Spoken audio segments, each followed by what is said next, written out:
for their own reasons. Campaigner parents. Um, is there anything that makes campaigners great parents? If there's anything that makes campaigners great parents, it's the sense of wonder they have for all things new and beautiful, a sense that they will be able to share with their children every day as they learn and grow throughout their children's lives. Campaigners provide a combination of almost overwhelming love and support and an unstructured environment revolving around freedom and creativity. This probably explains why the unschooling and radical unschooling education movements were so appealing to me. There's no This in no way means that people with the campaigner personality types will simply leave their children to their own devices without guidance. Rather, campaigner parents want to share in their children's perspective, share in a world without bounds. Absolutely. Campaigner parents are playful and warm and love to see their children excited, playing in and experimenting with the world around them. It's likely that campaigner parents will encourage this play and growth by suggesting activities and lessons.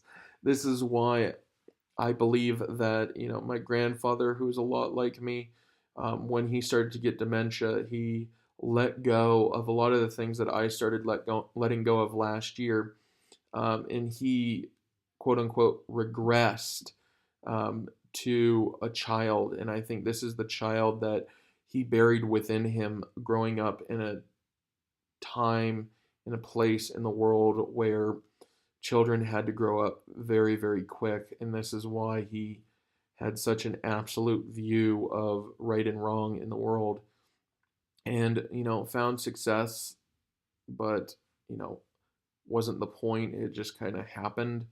And it was, the only saving grace that made his condition later in life uh, manageable uh, to the people around him to actually have the means to help him the way he needed to. Because I feel like we're holding on to personality types that we believe are right. And, either we have an existential, you know, awakening, or our mind snaps and we lose ourselves later on in life. There's a lot of medical theories to go into this. This absolutely isn't just, my idea. I've learned this from a lot of medical experts talking about these things. Campaigners will embrace and encourage productive interests as they arise, sweeping away dolls and dinosaurs when interests shift to the oceans, and sweeping away the fish when tastes change again to the stars. Absolutely. Oh my gosh. Um, I used to collect action figures and be real big into dinosaurs. And then, I was really big into sushi. And now I love uh, quantum theories and, um, you know, astrophysics and all of that stuff, even though, I'm relearning math and trying to understand certain things like geometry and how that works in the stars. That's awesome. While they often enough recognize the value of structure and predictability, campaigner parents are unlikely to have the heart, or as they may see it, the lack of heart, to establish these limitations themselves. They may need to depend on their partners to provide some necessary guidelines and discipline from time to time, but campaigner parents will always have the advantage of their open minded and empathetic nature, making them not just parents, but friends who their children feel comfortable confiding in.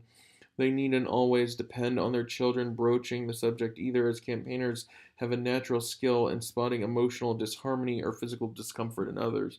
Yeah, that's absolutely true. I also am aware that oftentimes, this doesn't go far enough for probably campaigners that have to learn that, they accidentally make their parent or their co-parent the disciplinarian and becomes the bad guy to the children. And that's something I've learned about in reading on child rearing that I want to be aware of, because that's usually something that it's resolved when they're made aware of it. But, being aware of it before it can start can help it from getting to the point where things need to change.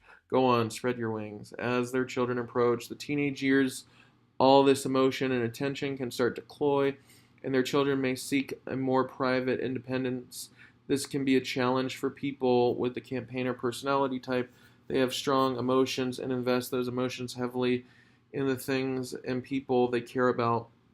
While they may not be big on using proven ideas, campaigners do like to see whether or not their ideas work, and this applies to their thoughts on parenting too. As their adolescent children withdraw, they leave an unsolved mystery that can last for years, leaving their campaigner parents wondering if their ideas on raising their children actually work, actually result in happy, independent, and creative adults. That's interesting because I feel like that's exactly what my mother went through when I started to withdraw in teenage years, and it was hard when it's the life of your child to understand if everything you're trying to do to fix them is causing the problems that have been getting worse, and if stopping everything could result in long term progression. The risks are unfathomable for a parent when, you know, the risk could be death of the child. So I never blame my mother anymore for those things. I definitely, absolutely did for a hot minute last year, but I definitely can understand that she was put in an impossible position, and I lived long enough to use time as my ally to figure things out by listening to the things that I didn't want to listen to in teenage years and in my extended state of adolescence throughout adulthood.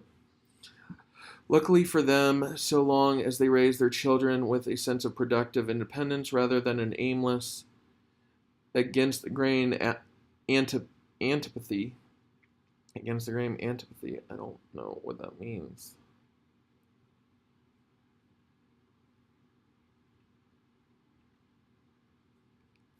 A deep-seated feeling of dislike, aversion. Okay, yeah. Um, Campaigners will find that their children have developed a strong sense of self and self-worth. Going confidently out into the big wide world at their own pace and in their own style, knowing that they have both themselves and their campaigner parents to depend on. Yeah, I feel like both of my parents are campaigners that have learned to be different personality types. But my mom is definitely a campaigner. I think my dad is probably probably INTJ. I would almost guess, but I'm not 100% sure. Let's see.